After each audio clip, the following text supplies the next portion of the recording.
doing is I have this brand new Moleskine watercolor sketchbook from their art collection. It's the watercolor album, 72 pages, 135-pound paper, 25% cotton.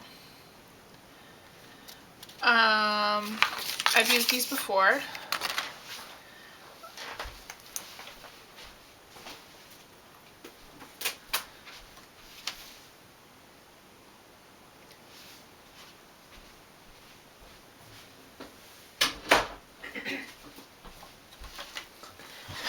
This is a sketchbook that I just finished.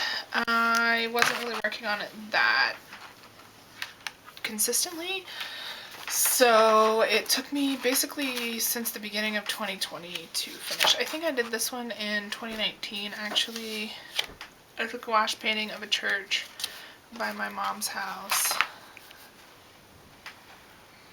that I tried, didn't finish, but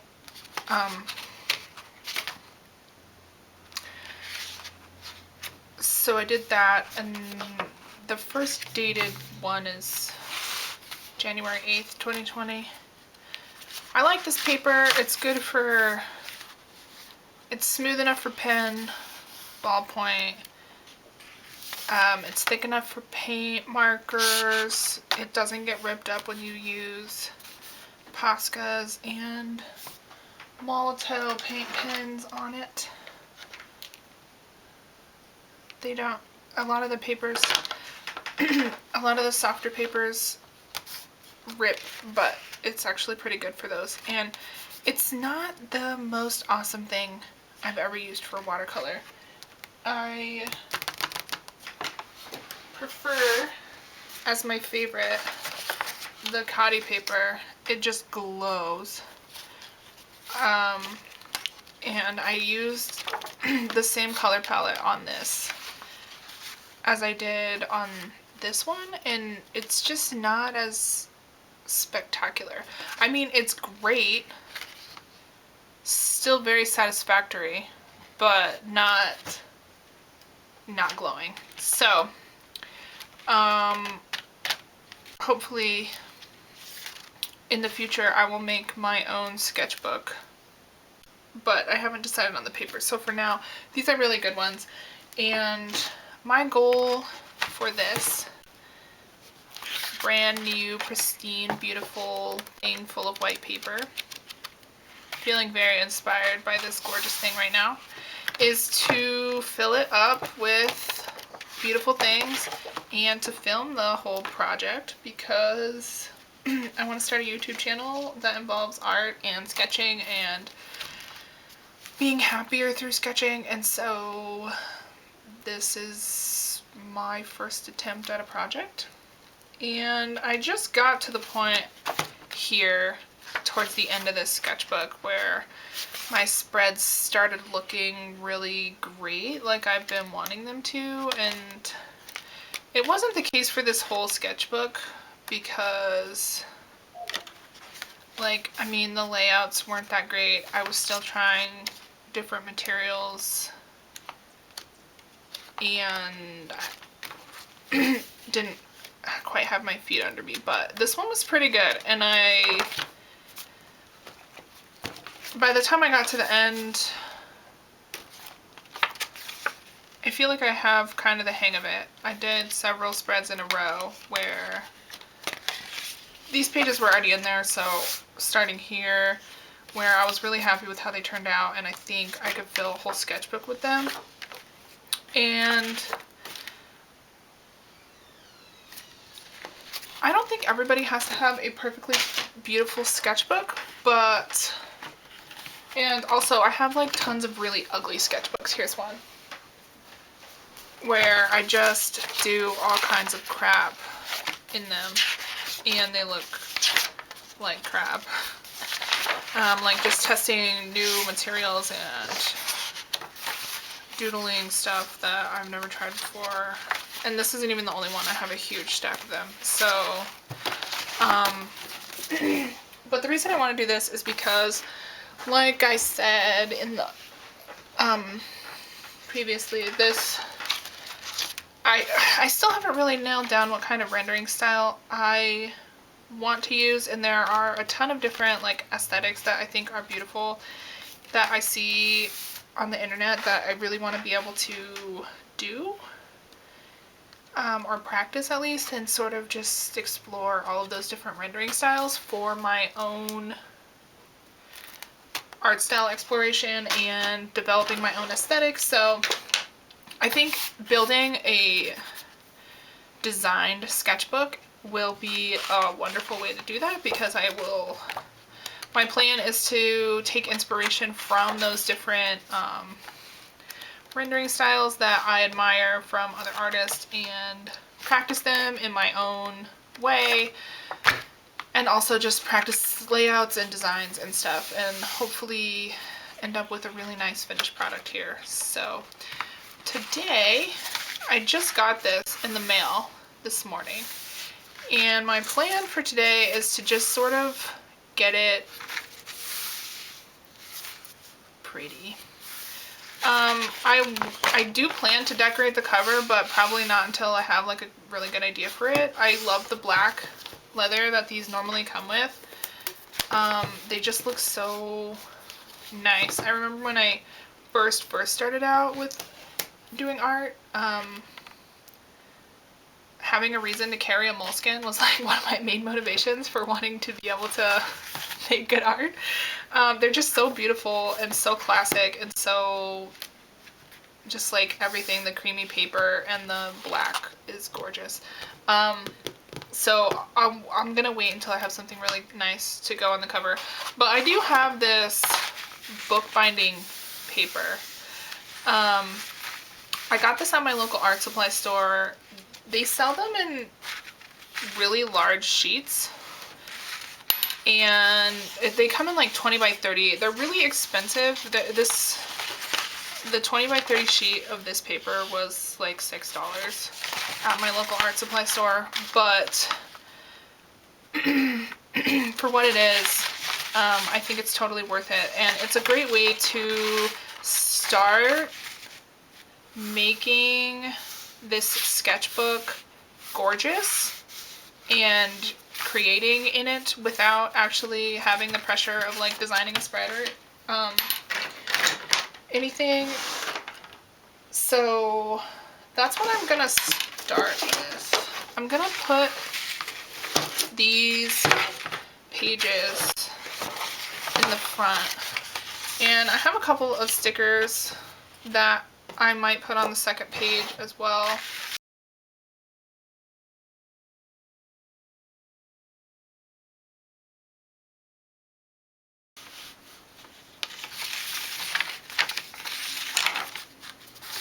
But for now, I think this is a great start.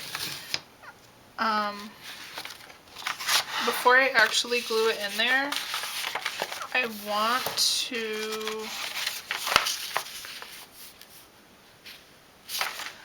to continue these lines, so I have this little card planned to put my information on in case I lose it, which just matches this paper really nicely. So I want it to have the same kind of lines that this has, so I'm going to try to find some sort of light, not too dark pencil. What do I have?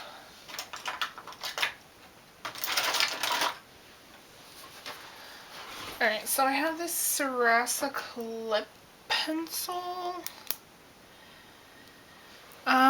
This is from their like vintage collection. So I don't know if it's gonna match.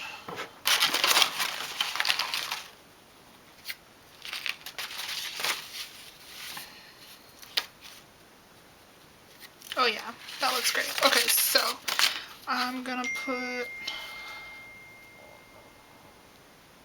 I'm just using these lines that they already have because I really like how it looks, to put my own lines on here.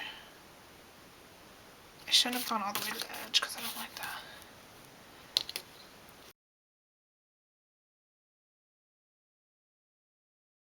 Yeah, so I have experimented with making my own sketchbooks. I made this one, which I'm actually really happy with because I did the sewn binding and everything. Sewn binding, very fancy. And it feels really solid and really nice. I would obviously not leave the cover like this. I would put another one on top. And like I said, the Moleskine is so good. So I wanted it to have that same kind of black look with the sturdy binding and the closure. I don't really use the pockets in the back, so I didn't worry about making a pocket in the back, but that's when I started getting into this bookbinding paper. That's where I learned about it, is watching tutorials about binding your own books. So when I was making this sketchbook, so they have like, look at these papers, they're so gorgeous. And when I was starting this sketchbook, I'm really glad I had the idea to, apparently washi tape does not work that well in this book. I had the idea to go ahead and put them in here anyway because it just adds such a nice little touch to the inside of the sketchbook cover. And I think I will use this as a way to start all my sketchbooks from now on. So I am using this PVA glue. It is actually a bookbinding glue, but it's absolutely perfect for these papers.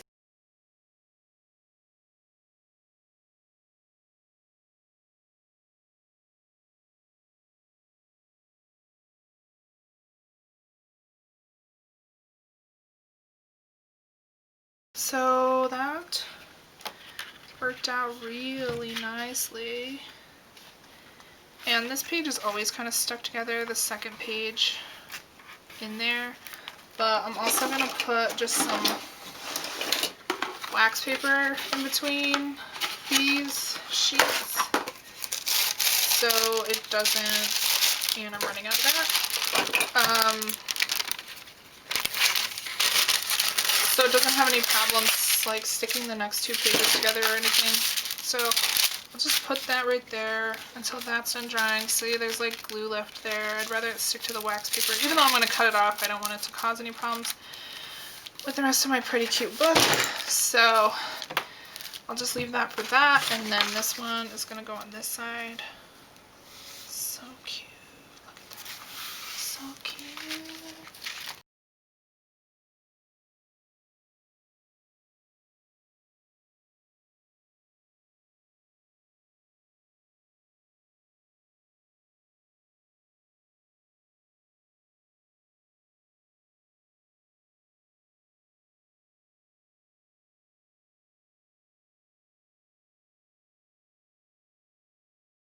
Okay.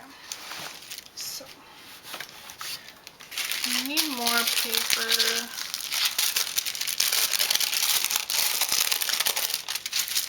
Yes! It's just barely gonna fit in there. Perfect. Now I don't have to go to the kitchen. Okay. So that can stay there while I wash out my brush and get ready for the next thing that I'm gonna do. And put some of this crap away. So I am just gonna leave a book on it. If you're into cooking, this is a really good book. Okay, so this, it's not completely dry, but it's had enough time to get to where I can cut it off. So I'm going to take an X-Acto knife and just put a scrap.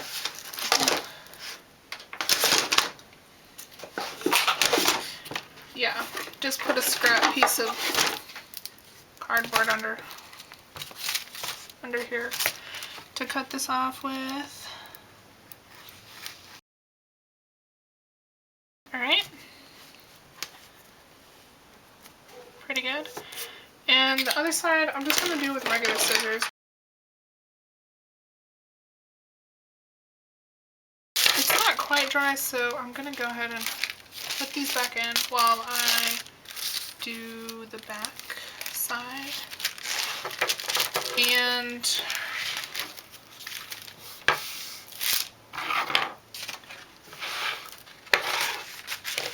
while I was filming the other video, I realized that it would just be a lot easier to put the glue on the book instead of putting it on the paper. So I did get more wax paper, and I'm just gonna lay a fat piece of wax paper under here. The only thing I don't like about these books, sort of, and it's a very minor complaint, is, well, I guess, like, not don't like, but don't know what to do with in my sketchbook design. Like, what do I do with this page? This side is the cover binding material. It's not even watercolor paper, so you can't really do a spread, and they stick together where they don't open all the way. They just kind of, I don't know, I hate that page. And I haven't quite decided, which is why I got these stickers.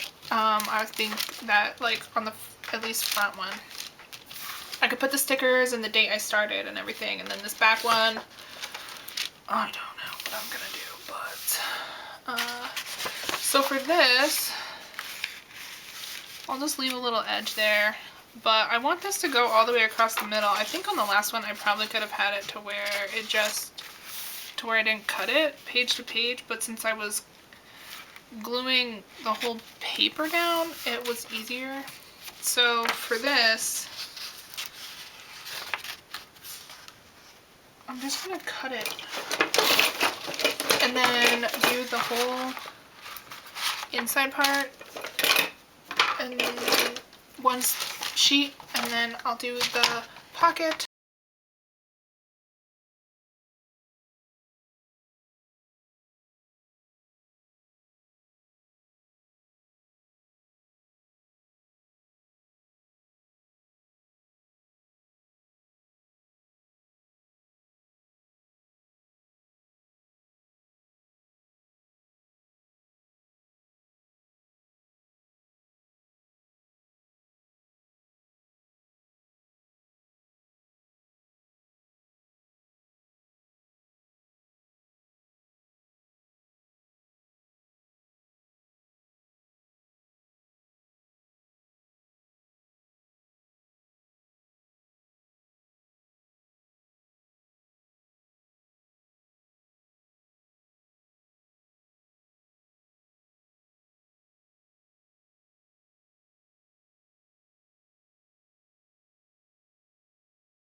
Okay, so I let this sit for maybe 15 minutes, 10 minutes, and I'm still gonna leave all these papers in here.